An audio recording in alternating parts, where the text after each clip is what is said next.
Cyprus and its international lenders have reached a last-minute rescue deal to resolve the country's financial crisis. The proposal includes a levy on uninsured deposits over €100,000 in the Popular Bank of Cyprus. That's the country's second biggest bank, which is now set to be wound down. The deal is expected to contribute about €4.2 billion towards the Cyprus rescue package. Deposits below €100,000 will be protected and moved now to the Bank of Cyprus, which is the country's largest lender.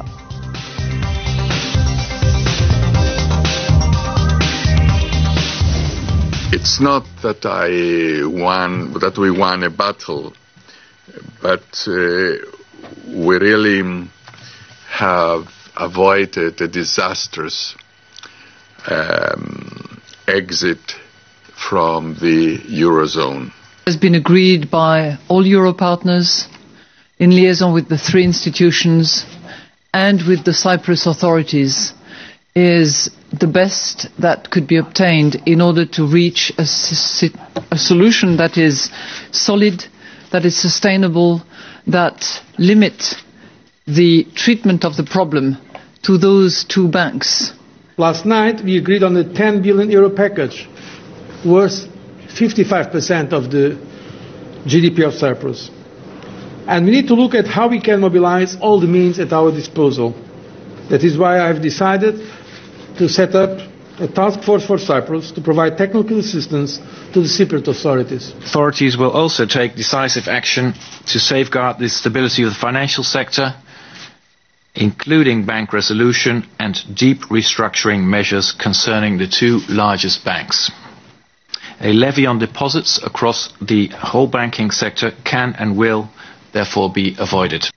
Let's see how global markets are faring then. Wall Street opened the day higher today on the back of that bailout deal for Cyprus, but both the Dow and the S&P in fact charted fresh highs in the first hour of trade before falling back. In fact, stocks reversed all the gains after Dutch finance minister said the Cyprus bailout deal could be a new template for resolving Eurozone's banking problems. And you can see the street not liking those statements. Nasdaq and the Dow Jones both in the red. The Dow Jones down about 0.3%. To European markets, which also paired gains after those comments from the Eurogroup that indicated that Cyprus's bailout deal could be a new template for resolving banking problems in the area, and that's why the CAC, which opened up almost 1.5%, is now in fact closed down about 1%. Even the DAC down about 0.3%. We've got Reuters correspondent Kimberly Lim with a detailed market report.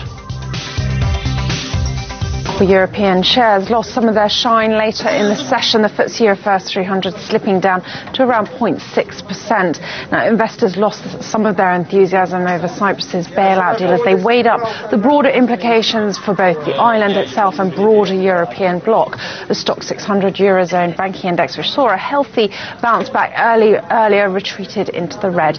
Now, Italy and Spain's main benchmark indices were also very much under pressure. Italian banks, some of the main fallers there. Further kicking sentiment in the teeth, economic advisors to Germany's government cut their forecast for growth this year to 0.3% from 0.8%, blaming a sharp fourth quarter contraction, and also said weaker foreign trade and investment would weigh on growth. Now that, along with the ongoing political uncertainty in Italy and prospects the ECB will ease monetary policy in the coming months, also weighed very heavily on the single currency euro.